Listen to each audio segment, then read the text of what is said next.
चलिए आइए, आपका पुनः स्वागत है। आपके समय की बचत को लेकर हम लोग पुनः आप लोगों के सामने हाजिर हैं और आज है हमारा 30 अक्टूबर 2024 का न्यूज़पेपर, जो हम लोग लेकर आए हैं आप लोगों के लिए। पूरे न्यूज़पेपर से बहुत ही मोस्ट इंपॉर्टेंट जानकारी जो सभी को होना चाहिए, अप टू डेट रहना आप लोगों के लिए आपको बहुत ज़रूरी है। इसके लिए चलिए हम लोग स्टार्ट करते हैं। पर उसके पहले अगर आप डेली आपके बिजनेस, व्यापार, शिक्षा क्षेत्र, कोई भी क्षेत्र हो आपका और आप एक कर्मचारी हैं और आपके पास बहुत कम समय रहता है, तो आप इस प्रकार की जानकारी प्राप्त करना चाहते हैं कि आपको कम समय में संपूर्ण देश में क्या चल रहा है और सब कुछ पता चल जाए, तो इसके लिए आप हमारे चैनल को पहले सब्सक्राइब कर लीजिए, क्योंकि हम प्रतिदिन ऐसे ही वीडियो आप लोगों के लिए लेके आते हैं। तो आज के हम लोग सबसे पहले हमारे देश की सुरक्षा से जुड़ी हुई खबर के साथ चालू करते हैं। और आज की महत्वपूर्ण खबर यह है कि 24 घंटे तक जो आंदोलन अखनूर में चलते रहा जम्मू कश्मीर के, वो अब क्या हो चुका है, सुबह होते होते वहाँ पर जो हमारे भारतीय सैनिक हैं उन्होंने 2 आतंकियों को ढेर कर दिया है। उसी बात पर हम लोग स्टार्ट करते हैं और यहाँ से प्रारंभ करते हैं। तो सबसे पहले आप लोग यहाँ पर देख सकते हैं कि 27 घंटे बाद ऑपरेशन खत्म, अखनूर में सुबह होते ही 2 आतंकी ढेर। तो जम्मू कश्मीर के अखनूर की हम बात कर रहे हैं। जम्मू रीजन के अखनूर सेक्टर में आतंकियों के 27 घंटे के साथ चल रहे मुठभेड़ मंगलवार को खत्म हो गई। सुरक्षा बलों ने बट्टल के जंगल में 2 आतंकियों को मार गिराया। ये कुल 3 आतंकवादी थे जो पाकिस्तानी की तरफ से घुसपैठ कर आए थे। इन्होंने सोमवार सुबह अखनूर के एक गांव में सेना के एम्बुलेंस पर फायरिंग की थी। इसके बाद वो जंगल में छिप गए थे। मंगलवार को सुबह होते ही जवान गांव के पास बट्टल खोर क्षेत्र में सिर्फ 2 घंटे की रिसर्च या सर्चिंग के बाद जवानों ने इन्हें ढूंढ लिया और इन्होंने जब सरेंडर नहीं किया तब सेना फायरिंग जारी रखी और जवानों ने कार्रवाई करते हुए उन्हें ढेर कर दिया। इस प्रकार से ये बहुत ही महत्वपूर्ण खबर थी। उसी प्रकार आतंकवादियों से ही संबंधित एक और है। एनसीजी ने मंदिर से आतंकी खदेड़े, मतलब एनएसजी जो कमांडो है हमारे, उन्होंने क्या करा है, आतंकियों को खदेड़ दिया है। टैंकों ने पाक को जवाब देने के लिए मोर्चा संभाल लिया है। अब जो भी टैंक है वहाँ पर उन्होंने बिल्कुल अपने अखनूर में कह सकते हैं बिल्कुल तैयार हैं हमला करने के लिए हमारे जवान, कि अब कुछ भी होगा तो उसके लिए बिल्कुल ये लोग तैयार हैं। उसी प्रकार आपके सेहत से जुड़ी हुई एक महत्वपूर्ण बात यह है कि आप खाना फ्रिज में रखते हैं तो खाना फ्रिज में जो रहता है वो लंबे समय तक क्या रह सकता है, सुरक्षित रह सकता है, पर वह खाना खराब होना धीमे धीमे चालू रहता है। अब इसी से निपटान के लिए एक चीज़ आई है जिससे एपील कोटिंग हो सकती है।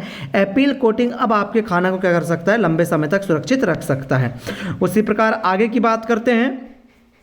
दिल्ली की बात है ये क्या है, जो 8 साल बाद दिवाली पर सबसे अधिक प्रदूषित रह सकती है दिल्ली। मतलब 8 साल के बाद दिवाली, अगर वहां पर लोग पटाखे अगर जलाते हैं दिवाली में, तो सबसे पहले तो एक संदेश है महत्वपूर्ण दिवाली वालों के लिए, दिल्ली वालों के लिए, कि दिवाली में आप पटाखे का उपयोग ना करें। जितना हो सके अपने घर को जगमगाइए, जितना हो सके कम से कम पटाखों का उपयोग कर दिवाली मनाइए, क्योंकि दिल्ली की हालत आपको पता है प्रदूषण से कैसी हो रही है।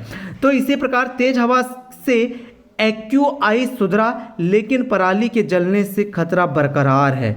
मतलब अभी भी दिल्ली पर जो है वो अभी भी कह सकते हैं हम लोग कि जो सफाई का जो क्षेत्र कह सकते हैं या जो कह सकते हैं वहाँ पर जो प्रदूषण है वो अभी भी स्थिर नहीं माना जा सकता, क्योंकि वहाँ पर प्रतिदिन कुछ ना कुछ घटना घटित होते ही जा रही है, जिससे प्रदूषण की मात्रा में वृद्धि होते ही जा रही है।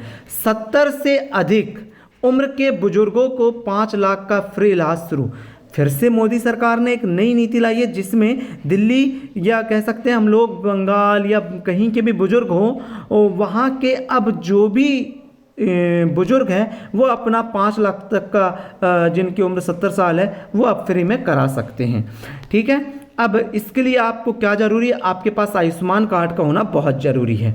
इसके लिए आपको आयुष्मान कार्ड कैसे बनाना है या कैसे बन सकता है, इसकी डिटेल हमने जानकारी हमारे एक वीडियो में दे दी है, जिसके लिंक हम डिस्क्रिप्शन में दे देंगे, आप उससे भी इसकी जानकारी प्राप्त कर सकते हैं। पर अगर आप अभी तक चैनल को सब्सक्राइब नहीं करें, चैनल को सब्सक्राइब कर लीजिए, क्योंकि प्रतिदिन हम ऐसे ही आपके लिए बहुत महत्वपूर्ण खबरें लेके आते रहते हैं। धनतेरस पर मोदी जी ने क्या किया, पीएम मोदी जी ने वर्चुअल तरीके से कई योजनाओं की शुरुआत की, जिसमें मेडिकल कॉलेज की हम बात करें तो मेडिकल कॉलेज फरीदाबाद की बात कर रहे हैं, वहाँ पर भी उन्होंने करा है, और मध्य प्रदेश के सिवनी जिले में भी इसका उद्घाटन किया गया है। ऐसे ही और 2 मध्य प्रदेश में जो मेडिकल कॉलेज है उनका भी शुरुआत वर्चुअल तरीके से प्रधानमंत्री मोदी द्वारा किया गया है। मोदी जी ने ये बहुत अच्छा कार्य किया है, जिसके लिए जो युवा हों उसके लिए बहुत ज़्यादा अच्छा हो सकता है। अब आगे की बात करें कि जो बहराइच हिस्सा है उसमें 29 पुलिस कर्मियों को हटाया गया। अब तक 106 क्या हो चुके हैं, वहाँ पर गिरफ्तार हो चुके हैं। पुलिस के सामने उपद्रव का वीडियो जो सामने आया था ना, जिस पे कह सकते हैं कि जो दंगे फसाद हुए थे, वही दंगे फसाद के बारे में अभी तक छानबीन चल रही है, किसके कारण ऐसा हुआ है। जो दुर्गा जी का विसर्जन होने जा रहा था और ये सब घटनाएं हुई थी, उसी की बात पुनः यहाँ पर आई है कि अब तक 106 आरोपी पकड़े जा चुके हैं और 14 पर मुकदमे दर्ज किए जा सकते हैं। अब यहाँ पर और एक महत्वपूर्ण खबर निकल के आ रही है। ये खबर है कि शिक्षा कर्मियों का अब संविलियन होगा और नवा रायपुर में जमीन खरीदने पर मिलेगी छूट। ये भी बहुत अच्छी बात है। अब यहाँ पर मुख्यमंत्री तीर्थ दर्शन योजना के लिए 25 करोड़ रुपए की राशि जो आई है, इसके द्वारा क्या होता है कि इस राज्य में जो भी राज्य है, मतलब हम छत्तीसगढ़ मध्य प्रदेश की बात कर सकते हैं, 60 साल का अधिक उम्र के व्यक्तियों को, जो दिव्यांग विधवा ऐसे लोग हैं, उन्हें जीवन काल में एक बार प्रदेश के बाहर जो तीर्थ स्थान है उन पर ले जाया जाता है और निःशुल्क यात्रा कराई जाती है, जिसके लिए 25 करोड़ रुपए का बजट प्रावधान किया गया है।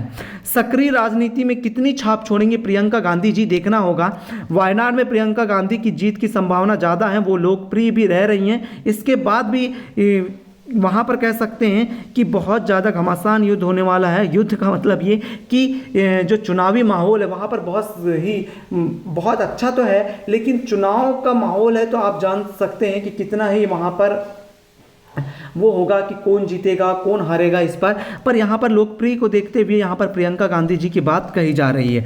उसी प्रकार यहाँ पर देख सकते हैं, ये तो बहुत ही ज़्यादा हमारे लिए बहुत ही सुनहरा पल है। यहाँ पर देखिए, न्यूयॉर्क की स्टैच्यू ऑफ लिबर्टी से हमारी 2 गुनी ऊंची स्वर्ण रोशनी से दमकती स्टैच्यू ऑफ यूनिटी भारत की शान है।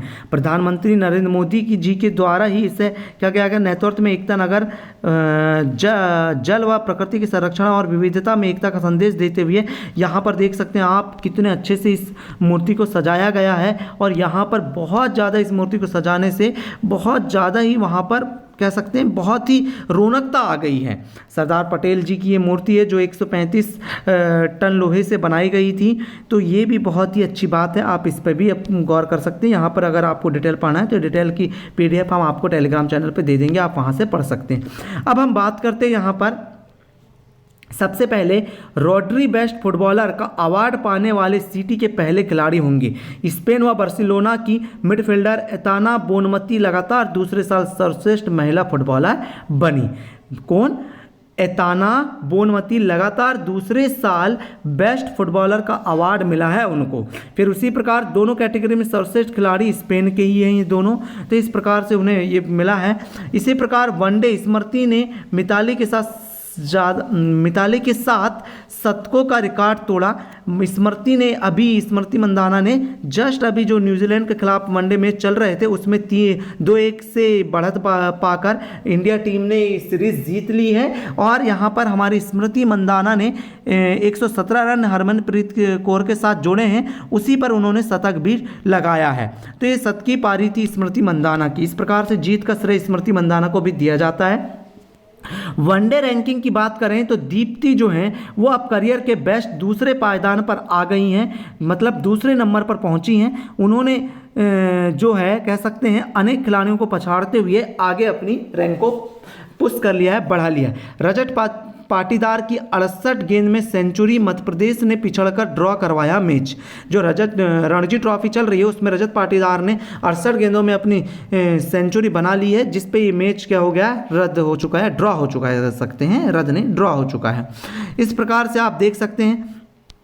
अब यहाँ पर एक महत्वपूर्ण खबर यह आ रही है कि ऑस्ट्रेलिया के विकेट कीपर मैथ्यू वेड ने संन्यास ले लिया है। अब वो कोचिंग देने वाले हैं, अब वो क्या करने वाले हैं, कोचिंग की कोचिंग देंगे। तो इस प्रकार से ये भी बहुत ही महत्वपूर्ण खबर है। इसी प्रकार हम बात करें आगे की तरफ, तो कबड्डी की हम बात करते हैं तो प्रो कबड्डी में पुनेरी पल्टन जो है बंगाल का मैच बराबरी पर खत्म हुआ। इस प्रकार से ये भी एक कबड्डी के मैच की बात कर सकते हैं। ये तीसरा टाई मैच है जो पीकेएल में टाई हुआ है।